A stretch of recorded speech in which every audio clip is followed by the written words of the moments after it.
नई पीढ़ी संस्कारवान बने, सनातन को आगे बढ़ाए, वही हमारी सबसे बड़ी उन्नति है। आज की युवा पीढ़ी संत महात्माओं के पैर छूना छोड़ो, घुटनों को छूकर प्रणाम करना सीख गई है, जो पूरी तरह गलत है। आज की नई पीढ़ी संस्कारवान नहीं बन रही, बल्कि पाश्चात्य संस्कृति की नकल करके अपने आप को ऊंचा समझ रही है। ये उद्गार न्यू टेकरी रोड स्थित मैदान में आयोजित श्री राम कथा के 5वें दिवस कथा व्यास श्री धन्वंतरी महाराज ने व्यक्त किए। न्यू टेकरी रोड स्थित मैदान पर 15 दिसंबर से भव्य श्री राम कथा का शुभारंभ हुआ है। संगीतमय श्री राम कथा का समय दोपहर 2 से शाम 6 बजे तक है। श्री राम कथा का आयोजन समाजसेवी संजय भार्गव ने किया है। कथा के मुख्य यजमान श्रीमती ज्योति प्रभाकर भार्गव हैं। श्री राम कथा के मीडिया प्रभारी पंडित मनोज शर्मा दुर्गा टॉकीज़ वालों ने बताया कि 15 दिसंबर से 21 दिसंबर तक चलेगी। 22 दिसंबर को कथा विश्राम और हवन पूर्णाहुति और भंडारे का आयोजन होगा।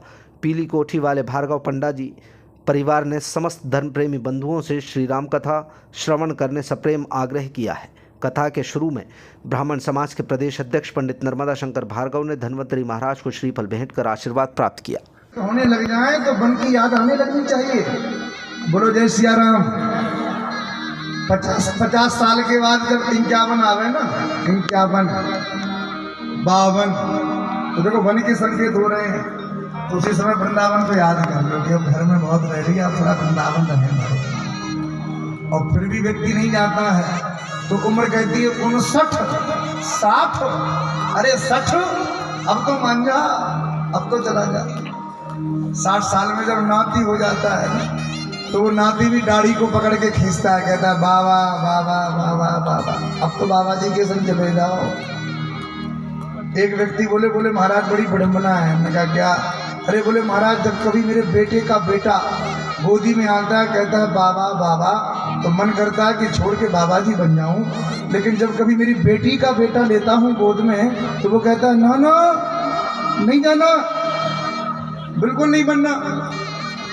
तो अब बताओ महाराज मैं करूं तो करूं क्या? अपनी बेटी के बेटा की बात मानूं कि बेटे के बेटा की बात मानूं? ये तो सब बहाने हैं महाराज। जिसको छोड़ना होता है ना, वो किसी की बात नहीं मानता, वो अपने अंतर्मन की बात मानता है। छोड़ने के भी बहाने हैं, ना छोड़ने के भी बहाने हैं। बोलो राधे राधे। घर में हुई खटपट तो चल बाबा के मठ पर, और बाबा जी ने बताया काम, तो भैया हम तो रमते राम, हम तो रहने वाले राम। थोड़ी थोड़ी बात को लोगों को वैराग्य आ जाता है। घर में पत्नी से लड़ाई हो जाए, सोई महाराज मंदिर याद आने लगता है कि अब तो छोड़ के भाग रहे हैं, रह लो तुम अकेले, जाएंगे अब यहाँ से। एक बार किसी व्यक्ति की पत्नी से लड़ाई हो गई, गुस्से में आश्रम में चला गया।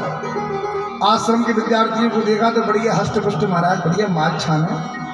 अरे महाराज यहाँ के तो लोग ही ऐसे हैं, तो भोजन भी बढ़िया होता होगा। अरे बोले चकाचक है। पहुँच गए आश्रम में रहने के लिए। आश्रमों में व्यक्ति को फ्री में थोड़ी खाने को मिलता है, 1-2 दिन खिलाएंगे, फिर तो सेवा करनी पड़ती है। तो घरों की तो सेवा कम होती है, आश्रम में तो बहुत सेवाएं होती हैं। बड़ी बड़ी कढ़ाई मांजनी पड़ती है, भगोने धोने पड़ते हैं। तो सज्जन को सेवा में लगा दिया। मन में सोचते कि हम दिन रात बर्तन धोते रहते हैं और एक गद्दी पे बैठे बैठे एक माला सटकाते रहते हैं, ये कौन है? तो आश्रम के विद्यार्थियों से कहा भैया हम तो घर बार छोड़ के आए थे कि यहाँ चैन मिले, और यहाँ तो बर्तन धोने में लगा दिया, और ये बैठे बैठे माला घुमाते रहते हैं, ये कौन है? तो विद्यार्थियों ने कहा कि ये गुरुजी हैं, ये थोड़ी सेवा करते हैं, ये तो भजन करते हैं। सोई तड़क के बोला सुनो, बोले हम भी चेला बनने नहीं आए, हमें भी गुरु बना दो। हम गुरु बन के बैठे तो ज्यादा अच्छी बात। अब बताओ।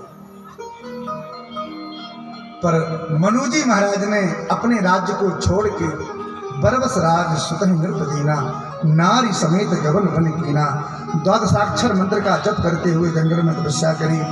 करई आहार साख फल कंदा, सुमरई ब्रह्म सच्चिदानंदा। भगवान की वंदना करते हुए बड़ा तपस्या करी। 10,000 वर्ष तक तपस्या करी। आवाज आई भगवान की, मांगो बर बहु भांति विभाए। पर महाराज वर नहीं मांगा, क्यों? बोले प्रभु आपकी आवाज इतनी प्यारी है तो आपका दर्शन तो मिले महाराज।